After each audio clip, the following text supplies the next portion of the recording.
ઓમ સ્વામિનારાયણાય નમઃ. સ્વામિનારાયણ સ્વામીએ વાત કરી જે મોટા સાધુના સમાગમથી વિષયની વાસના ટળી ગઈ છે, તો પણ ન ટળ્યા જેવું જણાય છે. તેનું કારણ એ છે જે જેમ તરવારમાં મરિયા લાગ્યા હોય તે સરાણે ચડાવ્યાથી મટી જાય, પણ બહુ કાટ લાગીને માઈ ઉતરી ગયા હોય તો તે મટે નહીં, ને તે તો તરવાર ગાળીને ફરીથી ઘડે ત્યારે મટે. તેમ આ દેહ મૂકીને બ્રહ્મરૂપ થશે, એટલે સર્વે વાસના ટળી જશે. સ્વામિનારાયણ સ્વામીએ વાત કરી જે તપાસીને જુએ તો આ જીવ તો કેવળ પ્રકૃતિને જ ભજે છે, પણ દેહ ગુજરાન ઉપર શરત રહેતી નથી, અને અવશ્ય હોય એટલું તો કરવું પડે. પણ આ તો પ્રકૃતિને વશ થઈને બોલે છે, સાંભળે છે, જુએ છે, ખાય છે, ફરતો ફરે છે, બેસી રહે છે, સૂઈ રહે છે ઇત્યાદિક સુવાણ કરે છે, પણ તેનો તપાસ કરતો નથી. તેને દરવાજાવાળા દેખે છે ને બીજાને તો ગમ જ નથી. માટે અવશ્ય ઉપર શરત રાખીને પાછું વળવાનો સ્વભાવ રાખે તો મોટા સાધુની પણ તેના ઉપર દ્રષ્ટિ થાય, ને પદાર્થના તો દિવસે દિવસે ઢગલા થાય છે, ને વળી થાશે તે તો બંધ નહીં થાય. ને બંધ કરવું એ તો પૃથ્વી મઢાવવા જેવું કઠણ છે, ને ન ભોગવવું એ તો જોડા સીવડાવીને પહેરવા જેવું સુગમ છે. એ વિના બીજો ઉપાય નથી. સ્વામિનારાયણ સ્વામીએ વાત કરી જે ગમે એવો હોય તેને પણ સેવાએ કરીને કે પદાર્થે કરીને રાજી કરીએ, ને પદાર્થે કરીને રાજી ન થાય એવા તો કૃપાનંદ સ્વામી, મુક્તાનંદ સ્વામી, ગોપાળાનંદ સ્વામી એ કોઈ રીતે ન જીતાય. કેમ જે એને તો સેવા કે કોઈ પદાર્થ જોઈએ નહીં, પણ તે એક ઉપાય જીતાય, જે એને આગળ દીન થવું ને હાથ જોડવા એવો બીજો ઉપાય નથી. સ્વામિનારાયણ હરે સ્વામીએ વાત કરી જે હરિશંકરભાઈએ પૂછ્યું જે વચન પાળવું તેમાં સર્વે સરખા વચન સમજવા કે તારતમ્યપણું સમજવું. ત્યારે સ્વામીએ કહ્યું જે તારતમ્યપણું છે, વિચાર કરીને આજ્ઞા પાળવી. તે ઉપર દ્રષ્ટાંત દીધા જે પ્રથમ મહારાજે એમ આજ્ઞા કરી હતી જે ગૌગ્રાસ, શ્વાનભાગ વગેરે કાઢ્યા વિના જમવું નહીં. તે ઉપરથી કેટલાક સાધુ બબ્બે ચાર લાડવા હરિભક્તના બગાડવા માંડ્યા, ને કેટલાકે એ પ્રમાણે ન કર્યું. તેથી રામદાસજીભાઈ વગેરે રાજી થયા. બીજું દ્રષ્ટાંત, પ્રથમ મહારાજે એવી આજ્ઞા કરેલી જે લઘુશંકા કરીને કોઈ આવે તો સર્વેને ઊભા થવું. તે જેતલપુરમાં અમે હતા, ત્યાં એક સાધુ લઘુશંકા કરીને આવ્યા, ને અમારાથી ઊભા ન થવાનું, તેથી અમારો તિરસ્કાર કર્યો. તેમાંથી તે સાધુ ગાંડા થઈને જાતા રહ્યા. ત્રીજું દ્રષ્ટાંત, મહારાજે ઘોડીને પાવાનું મિશ લઈને સર્વે સાધુનું ચરણામૃત કરી મંગાવ્યું, પણ નિત્યાનંદ સ્વામીએ ચરણામૃત ન કરી આપ્યું, ને બીજાએ કરી આપ્યું. તે મહારાજ પી ગયા. તેથી બધાને આજ્ઞા વિચાર વિના પાળવાથી પસ્તાવો થયો, ને નિત્યાનંદ સ્વામીને ન થયો. એમ આજ્ઞામાં તારતમ્યપણું છે. સ્વામિનારાયણ હરે સ્વામીએ વાત કરી જે કળિયુગમાં તપ થાય એવા દેહ નહીં, માટે તપ કરવાનું લખ્યું નથી. કલૌ કીર્તનાથ, કીર્તન કરેથી પાપ બળે, ને હાલતા ચાલતા સ્વામિનારાયણનું ભજન કરેથી પાપ બળી જાય. નારાયણ કવચમાં કહ્યું છે એ કલમ લખી ગયા. સ્વામિનારાયણ હરે સ્વામીએ વાત કરી જે ઝેરના લાડવા ખાતા સારા લાગે, પણ ઘડીક પછી ગળું જલાય, તેમ આ વ્યવહાર છે. સ્વામિનારાયણ હરે સ્વામીએ વાત કરી જે રાત્રિએ વાત કરી જે વ્યવહાર બહુ વધી ગયો, તેણે અંતર ઉઝરડાઈ જાય છે. જેમ ટોપરું ખમણીએ કરીને ઉઝરડાય છે, તેમાં ટોપરાનો આકાર રહેતો નથી, તેમ ઉઝરડાઈ જાય છે. વળી વ્યવહાર છે તો નિર્ગુણ એમ પણ થઈ જાય છે, ને જ્ઞાન તો એક આનો થાય છે, ને 15 આના વ્યવહાર થાય છે. પણ નિરંતર વાતું થાય તો અહીં રહ્યા અક્ષરધામ મૂર્તિમાન દેખાય, ને સુખ આવે. પણ આ વાત બોલાય એવી નથી. આ તો રાત છે તે બોલી ગયા. માટે કરવાનું તો સારા મોટા એકાંતિક સાધુનો સંગ જ છે. સ્વામિનારાયણ હરે સ્વામીએ વાત કરી જે આ નિયમ છે એ બહુ મોટી વાત છે. ને જે દિવસ ધર્મમાં ફેર પડશે તે દી તો કોઈ વાત ઊભી નહીં રહે. માટે નિયમ ખબરદાર થઈને પાળવા એ વિશે ઘણીક વાત કરી. સ્વામિનારાયણ હરે. સ્વામીએ વાત કરી જે મોરે ઝાઝા માણસ મંદિરમાં નહીં, એટલે હું બાજરો જેટલો કહે તેટલો ઘોડાસારું આપવા ગયો ત્યારે એક જણે કહ્યું છે, સાધુને લોભતો જો, પોતાને હાથે બાજરો દે છે પણ કોઈને આપવા દેતા નથી. ત્યારે જો એને કંઈ ખબર છે એમ ગમ પડતી નથી. સ્વામિનારાયણ હરે. સ્વામીએ વાત કરી જે ભગવાન, સાધુ, શ્રદ્ધા અને સત્શાસ્ત્ર એ ચારવાના હોય તો પ્રભુ ભજાય. એમાં શ્રદ્ધા નથી, બાકી બધું છે. સ્વામિનારાયણ હરે. વચનામૃત ગરડા મધ્ય પ્રકરણનું 19મું. શુષ્ક વેદાંતના ગ્રંથનું શ્રવણ કરી દિલગીર થઈ કાગળ લખ્યાનું. સ્વામિનારાયણ હરે. સંવત 1878 માક્ષરવદી 14ને દિવસ સ્વામી શ્રી સહજાનંદજી મહારાજ શ્રી ગરડા મધ્યે દાદા ખાચરના દરબારમાં પરમહંસને ઉતારે દિવસ ઉગ્યા સમયે પધાર્યા હતા. પછી ત્યાં આવીને ગાદી તકિયા ઉપર ઉદાસ થઈને બેઠા. તે કોઈને બોલાવે પણ નહીં અને કોઈ સામું જુએ પણ નહીં. અને મસ્તક ઉપર ધોળો ફેંટો બાંધ્યો હતો, તે છૂટીને શિથિલ થઈ ગયો, તેને પણ સંભાળે નહીં. એવી રીતે એક ઘડી સુધી અતિશય ઉદાસ થઈને બેસી રહ્યા અને નેત્રમાંથી જળ પડવા લાગ્યા. પછી શ્રીજી મહારાજ પરમહંસ પ્રત્યે બોલ્યા જે અમે શુષ્ક જ્ઞાનીનો મત જાણવા સારું તેના શાસ્ત્રનું શ્રવણ કર્યું. તે શ્રવણ માત્રે કરીને જ અમારા અંતરમાં આવો ઉદ્વેગ થઈ આવ્યો. કેમ જે શુષ્ક વેદાંત શાસ્ત્રને શ્રવણે કરીને જીવની બુદ્ધિમાંથી ભગવાનની ઉપાસનાનું ખંડન થઈ જાય છે અને હૈયામાં સમભાવ આવી જાય છે, એટલે અન્ય દેવની પણ ઉપાસના થઈ જાય છે. અને તે શુષ્ક વેદાંતીના વચનને જે સાંભળે તેની બુદ્ધિ અતિશય ભ્રષ્ટ થઈ જાય છે. અને અમે તો કાંઈક પ્રયોજન સારું શુષ્ક વેદાંતની વાત સાંભળી હશે, તેણે કરીને પણ હવે અમારે શોક ઘણો થાય છે. એમ કહીને શ્રીજી મહારાજ સુધા ઉદાસ થઈ ગયા. પછી ઘણીવાર સુધી દલગીર થઈને પછી પોતાને હાથે નેત્રમાંથી જળ લોહીને એમ બોલ્યા જે ભગવદ્ ગીતા ઉપર જે રામાનુજ ભાષ્ય છે તેની કથા સાંભળીને અમે આજ રાત્રિએ સૂતા હતા. પછી અમને સ્વપ્ન થયું જે અમે ગોલોકમાં ગયા. ત્યાં ભગવાનના અનંત પાર્ષદ દીઠા. તેમાં કેટલાક તો ભગવાનની સેવામાં રહ્યા છે, તે તો સ્થિર સરખા જણાયા. અને કેટલાક તો પરમેશ્વરના કીર્તન ગાય છે, તે કીર્તન પણ મુક્તાનંદ સ્વામી ને બ્રહ્માનંદ સ્વામીના ગાય છે.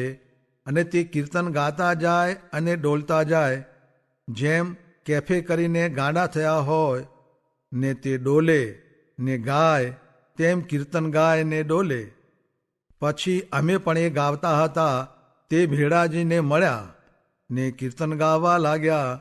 તે ગાવતા ગાવતા એવો વિચાર થયો જે આવી જે પરમેશ્વરની પ્રેમ ભક્તિ અને આવી જે પરમેશ્વરની ઉપાસના તેનો ત્યાગ કરીને જે મિથ્યા જ્ઞાની થાય છે અને એમ જાણે છે જે અમે જ ભગવાન છીએ, તે મહાદુષ્ટ છે.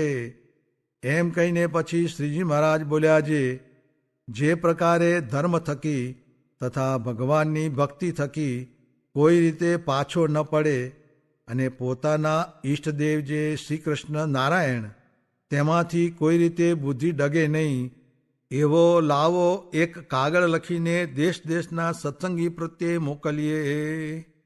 લિખાવિતમ સ્વામી શ્રી સહજાનંદજી મહારાજના સર્વ પરમહંસ તથા સર્વ સત્સંગી ભાઈ નારાયણ વાંચજો.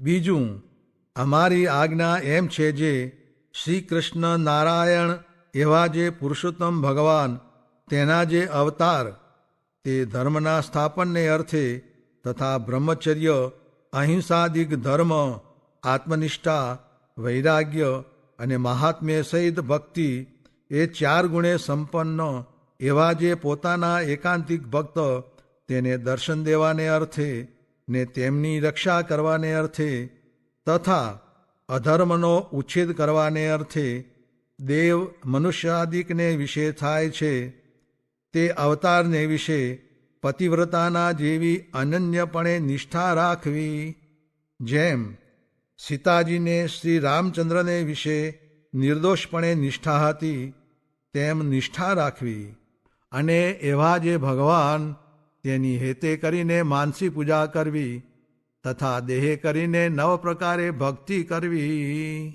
અને જો એ શ્રીકૃષ્ણ નારાયણના અવતાર પૃથ્વીની વિશે પ્રગટ ન હોય તો તેની જે પ્રતિમા તેની પૂજા મને કરીને તથા દેહે કરીને ચંદન પુષ્પ તુલસી આદિક સામગ્રી વતે કરવી, પણ ભગવાન વિના બીજા દેવની ઉપાસના ન કરવી. અને જો બીજા દેવની ઉપાસના કરીએ તો તેમાં મોટો દોષ લાગે છે ને પતિવ્રતાપણું જાય છે ને વેશ્યાના જેવી ભક્તિ થાય છે. માટે ભગવાનને વિશે સીતા ને રૂકમિણીના જેવી ભક્તિ કરવી અને તે ભગવાનનું જ ધ્યાન કરવું, અને તે વિના બીજા કોઈ દેવનું ધ્યાન ન કરવું. બીજું જે સાધુ સિદ્ધગતિને પામ્યા હોય ને સમાધિ નિષ્ઠ હોય તેનું પણ ધ્યાન ન કરવું, અને સર્વેને પોતપોતાના વર્ણાશ્રમ ધર્મને વિશે દ્રઢપણે વર્તવું. બીજું, આ જે અમારી આજ્ઞા છે તેને જે પુરુષ દ્રઢપણે પાળશે તેને શ્રીકૃષ્ણ નારાયણને વિશે નારદના જેવી દ્રઢ ભક્તિ થશે. અને આ અમારી આજ્ઞાને જે સ્ત્રી માનશે તેને શ્રીકૃષ્ણ નારાયણને વિશે લક્ષ્મીજી તથા રાધિકાજી આદિક જે ગોપીઓ તેના જેવી ભક્તિ થશે. અને આ અમારા વચનને જે નહીં માને તેની ભક્તિ વેશ્યાના જેવી થશે. સંવત 1878 માક્ષર વદી 14ને દિવસ લખ્યો છે. એવી રીતે કાગળ લખીને દેશ દેશના સત્સંગી પ્રત્યે મોકલાવ્યો. ઇતિ વચનામૃતમ. એવી રીતે ગરડા મધ્ય પ્રકરણનું 19મું વચનામૃત જે તે થયું. સ્વામી બાપા, વર્ષોથી અમે સત્સંગ કરીએ છીએ અને સત્સંગનો મહિમા સમજતા હોઈએ તેમ પણ લાગે છે, છતાં પણ સ્વભાવ અને વ્યસન ટળતા નથી, તો અમારે શું કરવું? બહુ સારો પ્રશ્ન છે. આપણે બધા દરરોજ સમાગમ કરીએ છીએ, દરરોજ વાત આવે છે કે આ ડૉક્ટર સાહેબ કે આ બધું મૂકવું જ પડશે તમારે. આ વિચાર કરો, એક ભગવાનને શ્રીજી માનો કે આ કરવું પડશે. શ્રીજી મારે કહ્યું કે આજ સમકો લાસ્ટ વર્ષ કેળે સમજો, પણ આ વાત સમજે છૂટકો છે. કઈ વાત? ભગવાને સંધિ. આ બીજી જગતની વાત નથી કહેતા કે એ વાત તમારે બરાબર કરશો તો તમારું કામ થશે. એટલે આપણે હજુ એટલો મહિમા સમજ્યા નથી, એટલે એની મહત્તા આપણે સમજ્યા નથી. સારા દેખાઈને દુનિયાને શું શિરપા આપી દેવાના? એની પાસે સારા દેખાય કે ના દેખાય, ભગવાન આગળ સારા દેખાવાના છે. કપડાં સારા પહેરવા એ દુનિયાને દેખાવાની વાત છે. તો એમાં તો અમે આ એક ડ્રેસ અમારો ચાલે છે, આખી દુનિયામાં ફરીએ છીએ. કોઈ પ્રેસિડેન્ટ કહેતો નથી કે આ રાજમાં ચાલ્યા જાઓ. કોઈ અમને એમ નથી કહેતા પ્લેનમાં ના બેસો કે ના તમે આ રીતનું કરશો, કોઈ કહેતા નથી. આ ડ્રેસ ઉપર ચાલે. તમારે નાઇટનો ડ્રેસ જુદો, પછી પાછો હું ઓફિસનો જુદો, પછી પાછું બીજે કંઈ જવાનું હોય તો જુદો. ડ્રેસ કેટલા બદલવા પડે, કેટલી જાતના કપડાં બરોબર, એની માથાકૂટ. પછી બરાબર સારું પહેરીને ગયો અને પેલો મિત્ર કહે ના ટાઈ ત્યાં પહેરી છે બરાબર નથી, થઈ ગયું. કલાકનું મહેનત મફત થઈ. આ બધું ફેરફારને માથાનો કમ્પ્લેટ થાય. તો આપણે તો જે આ પહેરીને અમે નીકળ્યા ફટ લઈને વાર જ નહીં. પેલું તો તમારે ડ્રેસ પહેરવામાં 1 કલાક થાય કે આ પહેરવું કે આ પહેરવું. હો જોડ્યો હોય ભાઈ, એમાંથી આ છૂટ થશે કે આ ફિટ થશે, આ થશે. અમે તો એક જ આ પહેરી લીધું તો હતું પહેરીને બહાર જવાનું તો પાક મૂકીને હાલ્યા ફરીએ છીએ. કંઈ એનું કંઈ થાય મારો. એટલે એ ડ્રેસથી કંઈ આપણી વિશેષતા નથી કે આવા સારા દેખાવ કરવાથી વિશેષતા નથી. તમારામાં ભગવાનની ભક્તિ, શ્રદ્ધા, વિશ્વાસ કેટલો છે. ડ્રેસ તો ગમે તેટલો સારો હોય કે નરસો હોય, જે પ્રાપ્ત પ્રમાણે ડ્રેસ હોય છે, બારીશ પ્રમાણે મકાન હોય છે, ફારસ પ્રમાણે બધી આપણી સગવડો હોય, તો એ પ્રમાણે જો આપણે સમજીએ પછી આપણે કોઈ જાતનો વાંધો નથી. એટલે બહાર જે દેખાવાની આપણે મહત્તા કે મારી બહારની મહત્તા, ભગવાનના ભક્ત થાવ એનાથી કોઈ મોટપ નથી. જોગી મહારાજે આ ડૉક્ટર વિવેકાનંદ સ્વામી સંતોને કહેતા કે સાધુની ડિગ્રી લેવી છે તમારે. હવે સાધુની ડિગ્રી શું? ભીખ માગવાની. આ પથ્થર આપ્યું છે, પથ્થરમાં ખાય છે, ભીખ માગે છે, અત્યારે બધે ફરે છે, એ ડિગ્રી છે. તો એ ડિગ્રીની વાત કરી કે સાધુતા એક છે, એ પણ ડિગ્રી છે.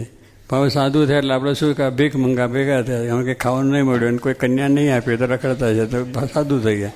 ભાઈ એવા સાધુ નથી ભીખ મંગા. ભગવાન સ્વામિનારાયણ ત્યાં, જોગીમાન ત્યાં, એ એમને પોતે આત્મસાત કરીને ભગવાનને રાજી કરવા માટેનો ભેગ છે. એટલે એમને એવી રીતે છે કે સાધુની પણ એ ડિગ્રી છે. એમ આપણે ડૉક્ટરની ડિગ્રી છે, એન્જિનિયરની ડિગ્રી છે, સાયન્સની ડિગ્રી, બધી ડિગ્રીઓ બહુ છે. એ ડિગ્રીઓની આપણે જેમ મહત્તા સમજ્યા છે એનાથી વિશેષ આ સાધુની છે કે આજે હજારો માણસને ભગવાનને માર્ગે ચડાવવા અને આ ભગવાનના સ્વરૂપનું જ્ઞાન આપવું એ સર્વથી શ્રેષ્ઠ આપણી મોટામાં ડિગ્રી છે. ભગવાનમાં શ્રદ્ધા કરાવી એક માણસને, એક માણસનું વ્યસન મુકાવવું એ કેટલી વાત છે. એ પણ વાહવું લાગે છે લોકોને કે મારાથી એક બીડી નહીં છૂટે. હવે બીડી તો આટલી જ હોય. હવે એને મૂકવાનું કેટલા કે ઘરે ત્યાંથી દેશમાંથી અહીં આવ્યા, ઘર બાર કુટુંબ પરિવાર દેશ આખું મૂકીને અહીં આવ્યા, એ થાલ્યું, પેલું મુકાઈ ગયું. અને એટલે બીડી અહીં ના મુકાય, આટલું નાનું વ્યસન ના મુકાય, તમાકુ ના મુકાય, દારૂ ના મુકાય, એટલે શું ના મુકાય. હવે પેલા નમાલા જઈને વાત કરીએ, બધું મૂકીને આયા છે આપણે. માણસ ગુનાચાર કહે કે માણસ ધારે કરી શકે. માણસ આજે કેટલું ધાર્યું, પ્લેન ઉડ્યા, આકાશમાં ગયા, પેલું શું ચંદ્ર ઉપર ગયા, કેટલી બધી આ વિકાસ થઈ ગયો, લાઇટો, રોડ, રસ્તા, બીજું ત્રીજું, પાણી, સંશોધનો થયું છે. એ માણસે ધાર્યું છે. એમ શું કે આપણે પણ ભગવાનના ભક્ત છે તો તમે ધારો તો બધું થઈ શકે. પર્વતભાઈએ કહ્યું કે આ કીડીઓનો બધો, પર્વતભાઈ કે વસરામભાઈ ભાદરામાં કહ્યું કે આ બધી કીડીઓનો ઉભરો જોયો કે મારા આ કીડીઓ છે એનો મોક્ષ થાય. હાલો ભગવાનના ભક્તે ભગવાનના પ્રતાપે એક સંકલ્પ કર્યો તો એ કીડીઓ પણ વિમાનમાં બેસીને વૈકુંઠમાં ચાલી ગઈ. કેટલું સંકલ્પ બળ છે. ત્યારે કહેવાનું એટલું બધું આપણને એનું બળ નથી એટલે આપણે ગરીબ થઈને પડ્યા છે કે આ ના થાય એવું નથી. એટલે આપણે એ ભગવાનના ભક્ત થયા છે એને એ આ જાતના વિચારો કરીએ તો કોઈ જાતનો આપણે વાંધો આવે નહીં. પછી તાલ હોય કે પછી જે હોય એનો કંઈ વાંધો નથી. કંઈ એ ભગવાન કંઈ એનું રૂપ જોવાના નથી. ભગવાનને રૂપ જોવા માટે નથી કહ્યું કે પૈસાદાર છે કે નહીં એ નથી જોવા. એ તમારી ભક્તિ સામું જોશે. તમે કેવા ભક્ત છો એ ભક્ત તમારું જોશે. અને એ રીતે તમારો પ્રોસેસ થશે. તમે જેમ જેમ સત્સંગ કરશો એમ એમ તમારો વિકાસ થતો જશે. અને દૈનિક કરતાં કરતાં વળી જો કંઈક આપણી કચાર રહેશે તો ભગવાન દયાળુ છે, કસર ટાળીને પણ અક્ષરધામો લઈ છે. પણ એનો આશરો દઢ જોઈએ. એનો આશરો દઢ જોઈએ કે એના સિવાય બધું કોઈ દુનિયામાં છે જ નહીં. આપણે માટે એ છે એટલું દઢતા રાખીએ એટલે કંઈ વાંધો ના આવે.